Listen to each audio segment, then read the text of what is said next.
Tout a commencé par un petit cafouillage. Nous sommes le 19 mai dernier sur le plateau de Télé-Nantes.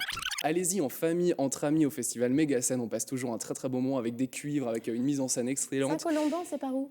Oh, c'est pas loin de Nantes. Ah, il sait Mais je pas. vous emmènerai. Mais non, on fera du covoiturage, ma chère Alice, on ira ensemble. Ouais. Cécile qui me demande de l'oreille, elle est très accent-chef. Oui, Saint-Colomban vient de poser la question, on ne sait pas. Ouais, on ne sait pas. Minutes, Voilà. 10-15 minutes à peine de Nantes, vraiment. Et la riposte ne s'est pas fait attendre. Quelques jours plus tard, une carte postale atterrit sur les bureaux de la rédaction. Au dos, quelques indications géographiques à l'usage de Télé-Nantes et une invitation à découvrir la commune de Saint-Colomban. Acceptée, bien sûr. Alors sans plus tarder, direction le sud de Nantes. En 30 minutes, nous voici dans le Pays de Ré, aux portes de la Vendée. Saint-Colomban, sa mairie, ses vignes et son tabac-presse, où nous retrouvons Martine Lévesque, l'auteur de la carte postale. Cela fait 26 ans qu'elle tient ce commerce, à quelques mètres seulement de la maison qu'il a vu naître. Alors Martine aime sa commune sans réserve. Je suis née au pied, pas loin de l'église, dans le café de ma grand-mère, voilà. Dimanche midi, je suis arrivée et donc je suis vraiment colombanaise de cœur et physiquement, voilà.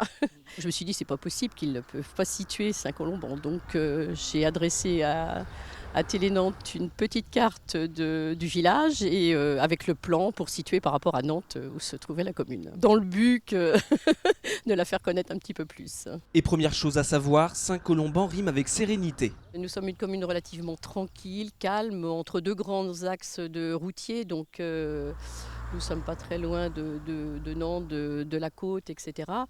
De la Vendée, bien sûr, à quelques kilomètres de la Vendée. Mais nous sommes une commune très tranquille, entre deux rivières, la Logne et la Boulogne, et donc tout à fait paisible. Exemple dans ce lieu situé en plein cœur de Saint-Colomban. Ici, nous sommes donc au pied de l'église qui est juste derrière vous. Et là, c'est le presbytère et donc la cour de la cure, puisque dans ce temps, c'était un lieu aussi de vie, de kermesse, etc. Et donc voilà, la commune réaménage au fur et à mesure cet espace. Mais la commune de Saint-Colomban n'est pas toujours aussi sage, car l'un des événements colombanais majeurs chaque année, c'est bien sûr le festival Mégascène, rapport à la chronique de Lucas. Dans son histoire, la scène du festival a accueilli Louis Bertignac ou encore les Marseillais d'Ayam. Et pour cette nouvelle édition, programmée les 26 et 27 juin prochains, Pierre-Paul Jacques et Sins Emilia seront les têtes d'affiche. Et bien sûr, Martine vend des places au comptoir de son tabac-presse. Un petit peu tout le monde est impliqué parce qu'aussi bien, il y a presque 3 générations qui viennent au festival, qui s'impliquent aussi. Ça va du parking aux buvettes, etc. Voilà, donc chaque année, avec des hauts et des bas, mais bon, je pense que cette année, ça devrait être un très bon cru. Grâce à Martine Lévesque, chère Anne-Lise, vous savez presque tout de Saint-Colomban. Et n'hésitez pas à passer pour profiter de sa sérénité ou de ses festivités.